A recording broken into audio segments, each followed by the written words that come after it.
I have a debt.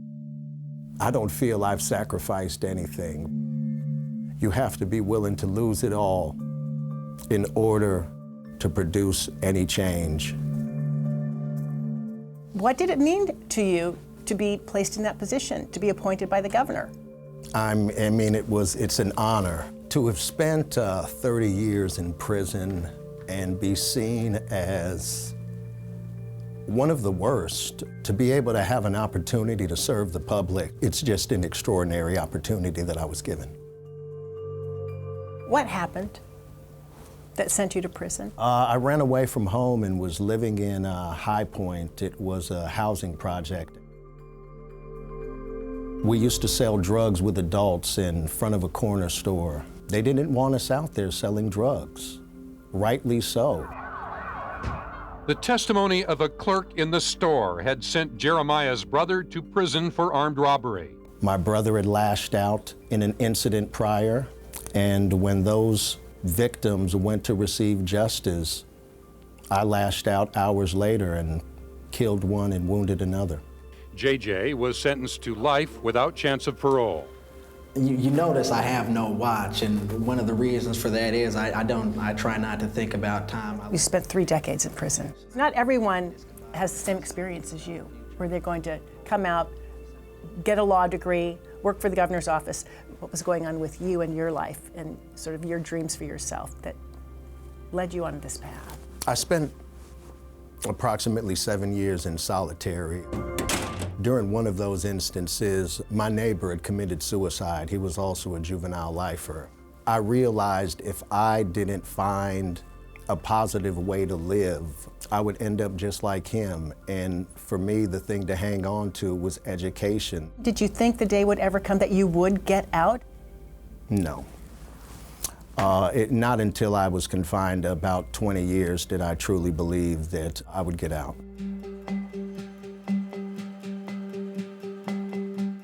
You were appointed to serve as an independent watchdog over the Washington prison system. Now you've been fired by the same governor who appointed you. What is your understanding of why you were let go? My understanding is that I was insubordinate and didn't follow the directives of the chief operating officer. Were you able to do your job independently? No. What got in your way? I don't know. Things would happen and there's no explanation. You try to hire staff and the staff get unhired. It was as if I was a director in name only. So long as I did the thing that was desired, it would happen. To try to pull the lever or do the thing that did not seem to be desired, it would not happen. Give us an example. I think Judge Fearing highlights what I was going through. I tried for months to bring him on board. I would hire him and he would get unhired. By whom? It's a mystery, but I reported to Franklin Plastow, the chief operating officer. The governor's office says that you were fired for insubordination and misconduct. Do you agree? I have a different view. It was my understanding that Franklin Plastow had 2 weeks to respond for what he had did the first time in undoing Judge Fearing's hiring. And his response was to put me on investigation and lay out a bunch of charges that had been dealt with months before. Among the allegations are a misuse of state vehicle and ID, steering a contract to a friend, and fostering a toxic workplace. So what's your response to those claims made that led up to your firing?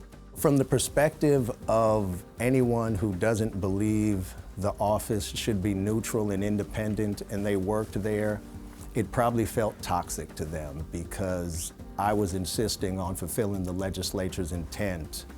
And there was a really cozy relationship amongst the people who were supposed to be overseeing the Department of Corrections. Ultimately, I did my job. The contract that is referred to actually went through more scrutiny than I thought was necessary. It took a month to get approved and ultimately was completed. To see the list of claims, you just can't take it seriously in the context of where they came from and the timing. Since your removal from this office, what concerns you most about oversight within the prison system? I feel sorry for the people who are confined, you know. There's no 911 to call. This is because if it happens to you in prison, because you possibly have victimized people to get there, your victimization doesn't matter.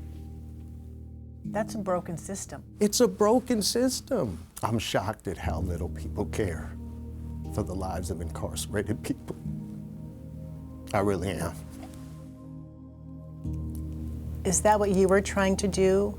And do you feel like the governor's office isn't letting you do exactly that? I don't think it's a matter of the governor's office. I think it's a matter of a statute that has been written in such a way that it has allowed this to happen. This is a systemic thing. And what would be the solution?